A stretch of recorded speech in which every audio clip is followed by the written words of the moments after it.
13 अगस्त 2025 को PF office एक नया सर्कुलर लाया है। इससे पीएफ मेंबर्स को बहुत ज़्यादा फायदा होगा।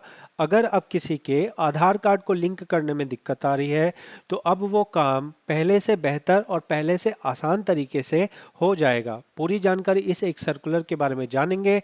पहले मेरे बारे में जान लीजिए। मेरा नाम सागर है, मैं एक पीएफ कंसल्टेंट हूँ। ये जो अपडेट आया है ये बहुत ही महत्वपूर्ण अपडेट है, इसलिए आपको मेरी बात ध्यान से सुननी होगी, मेरी बात ध्यान से समझनी होगी। अगर आप लोग पीएफ का काम करते हैं तो ये वाला काम आप लोगों को बहुत ज़्यादा इनकम करवाने वाला है, इसलिए मेरी बात को बहुत ही ध्यान से समझ लीजिएगा। यहाँ आप देख सकते हैं मैं सर्कुलर वाले पेज पे हूँ और यहाँ पे 13 अगस्त को ये अपडेट आई है। रात में बजे हैं लगभग 9 बजे। ज़रूरी अपडेट है, इसलिए मैं आपको आज ही वीडियो बना के दे रहा हूँ। पीएफ ऑफिस को पता है कि जिन लोगों का आधार कार्ड उनके यूएन से लिंक नहीं होता है तो उन लोगों का ना तो वो लॉगिन कर पाते हैं, ना वो फॉरगेट पासवर्ड कर पाते हैं और वो लोग अपना पीएफ अकाउंट नहीं खोल पाते। इसके लिए पीएफ ऑफिस ने बताया है कि अब हम आपको 3 ऑप्शन दे रहे हैं। ये 3 ऑप्शन किस तरह से काम करेंगे ये ध्यान से समझ लेना है। सबसे पहले उन्होंने ये बताया, जो मैं आपको यहाँ बता रहा हूँ। सबसे पहली बात ये बताई गई है कि अगर किसी आदमी का बिल्कुल डिटेल डिक्टो है, मतलब नाम सही है, जेंडर सही है, डेट ऑफ बर्थ सही है, तो उस आदमी को डायरेक्ट तौर पे अपने कंपनी के पास जाना चाहिए और कंपनी से बोलना चाहिए कि वो उसकी केवाईसी कर दे। यहाँ पे ये 3 नंबर पॉइंट में लिखा हुआ है। मतलब आपको करेक्शन फाइल करने की जरूरत नहीं है।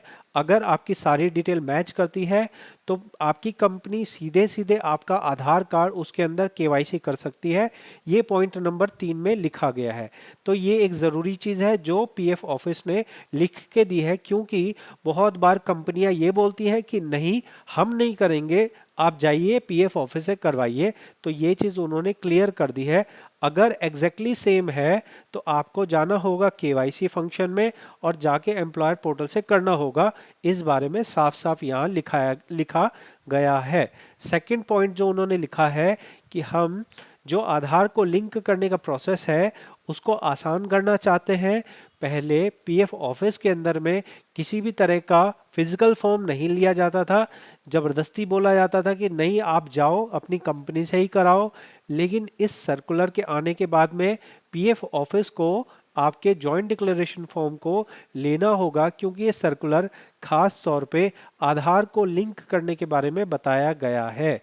तो यहाँ ध्यान से देखने वाली बात यह है कि पहली बात तो उन्होंने कही कि अगर किसी की डिटेल सब कुछ सही है तो एम्प्लॉयर को करना चाहिए, केवाईसी वाले फंक्शन में जाके करना चाहिए।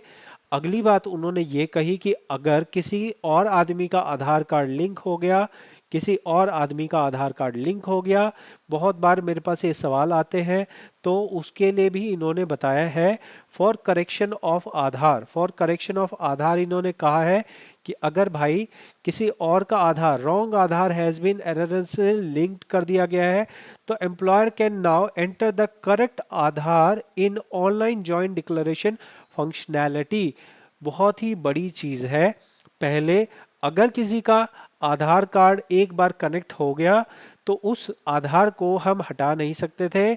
लेकिन इस अपडेट के आने के बाद मान लो कि यहाँ पे लिखा है 24506892, तो अब यहाँ पे पहले हमारे पास ये ऑप्शन नहीं था कि मैं 2450 की जगह यहाँ पे कुछ और लिख दूं, 4569 ऐसे लिख दूं।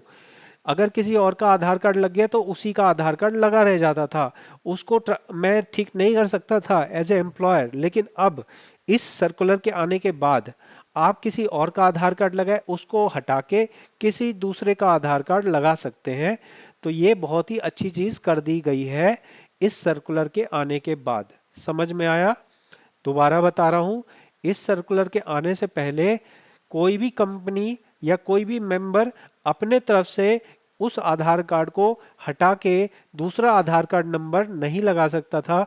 लेकिन इस सर्कुलर के आने के बाद कोई एम्प्लॉयर एक व्यक्ति का आधार कार्ड हटा के दूसरे व्यक्ति का आधार कार्ड लगा सकता है, बशर्ते वो जो पुराना आधार कार्ड है वो किसी और का है। यहाँ पे किसी का आधार कार्ड बदला जा रहा है तो ये एक बहुत सेंसिटिव चीज़ होती है और ऐसा होने पे जो है बहुत तगड़ी जांच होती है। तो ये जांच के लिए इन्होंने बताया है कि अगर इस तरह की कोई भी करेक्शन होगी तो हम इसे एपीएफसी लेवल तक चेक करेंगे। मतलब असिस्टेंट प्रोविडेंट फंड कमिश्नर के लेवल पे हम चेक करेंगे। मतलब अगर आपकी करेक्शन, आप किसी का आधार कार्ड ही आप चेंज करके कोई और आधार कार्ड लगा रहे हो, या किसी पहले आधार कार्ड नहीं था अब आप नया आधार कार्ड लगा रहे हो, तो आप लोगों को वो करेक्शन रिक्वेस्ट होने में टाइम लगेगा। ठीक है, ये बहुत महत्वपूर्ण बात मैंने बताई। अब अगली बात जो बहुत ज़्यादा लोगों को क्वेरी आती है कि हमारी कंपनी बंद हो गई है, हमारी कंपनी का पता आता नहीं है, अब मैं कैसे उसको आधार कार्ड को लिंक करवाऊं, ये मुझे नहीं पता लग रहा है, इसके बारे में मुझे कुछ बताइए। तो पीएफ ऑफिस ने साफ लिख दिया है कि अगर किसी व्यक्ति की कंपनी बंद हो गई है तो उस केस में वो व्यक्ति ऐसे लोगों से साइन करवा सकता है जिसकी लिस्ट हमने बना के दी है। आपके यहाँ पे मैं पढ़ के बता रहा हूँ, in case employer not available, अगर एम्प्लॉयर नॉट अवेलेबल है या कंपनी क्लोज हो गई है। नॉट अवेलेबल मतलब मान लो कि कंपनी चल रही है लेकिन एम्प्लॉयर का जेल में चला गया है, एम्प्लॉयर के सिग्नेचर नहीं हो सकते, या फिर कंपनी क्लोज हो गई है, तो ऐसे में हम मेंबर को कहते हैं कि वो हमें फॉर्म साइन करवा के दे दे उन लोगों से जिनका लिस्ट में नाम दिया गया है एनेक्जर नंबर 1 में। तो ये कौन लोग हैं जिनसे हम साइन करवा सकते हैं? तो ये लोगों की लिस्ट, एक लंबी चौड़ी लिस्ट दी गई है जिसके अंदर आप देख सकते हैं magistrate, gazette officer, postmaster, sub postmaster, village का प्रेसिडेंट मतलब सरपंच, इसके साथ में जो सीबीटी जो ट्रस्ट होते हैं उनके मेंबर। ठीक है, आपके विधायक भी आते हैं इसमें, सांसद भी आते हैं, नोटरी पब्लिक भी आता है। मतलब आपको ये जो जॉइंट डिक्लेरेशन फॉर्म है इसका फॉर्मेट दिया गया है और इस फॉर्मेट पे आप खुद का सिग्नेचर करेंगे और साथ में ही जो सिग्नेटरी हैं, जो आपके जिन अथॉरिटी का नाम दिया गया है उनके सिग्नेचर करवाएंगे। फिर जाके आप ये फॉर्म जमा कर देंगे पीएफ ऑफिस के अंदर में, और वहाँ से आपकी डिटेल्स को सही कर दिया जाएगा, आपके आधार कार्ड को लिंक कर दिया जाएगा। लिंक करने के बाद आप अपना ओपन करके अपना अकाउंट देख सकते हैं, अपना अकाउंट समझ सकते हैं। ठीक है, तो मैं आपको वापस से इसे कंक्लूड कर रहा हूँ, ये एक बड़ी जानकारी है और ये एक महत्वपूर्ण जानकारी है, इसलिए इसको बहुत ध्यान से दोबारा समझिए। पहले ऐसा होता था कि किसी का आधार कार्ड लिंक करना बहुत ही मुश्किल काम होता था। अब इस सर्कुलर में क्या क्या फैसिलिटी दी गई है? दो मुख्य फैसिलिटी दी गई है। पहली फैसिलिटी ये है कि पहले एम्प्लॉयर अगर किसी का आधार कार्ड लग गया तो उसको उस आधार कार्ड नंबर को हटा के किसी और का आधार कार्ड नंबर नहीं लगा सकता था, वो फैसिलिटी अब दे दी गई है। ये पहले नहीं था, अब इंक्लूड कर दिया गया है। दूसरा, अगर किसी की कंपनी बंद हो गई तो स्पेशली कहीं लिखा नहीं था कि इसमें जो है ये लोग साइन करेंगे और पीएफ ऑफिस इसे एक्सेप्ट करेगा। तो पीएफ ऑफिस लेता ही नहीं था फॉर्म, बोलता था नहीं ये ऑनलाइन ही कराओ, ऑनलाइन कंपनी बंद हो गई तो हमें नहीं पता क्या होगा, कैसे होगा। तो सर्कुलर आने का मतलब होता है कि जो मेंबर होते हैं उनके पास ताकत आ जाती है और पीएफ ऑफिस को उसको करना ही पड़ता है।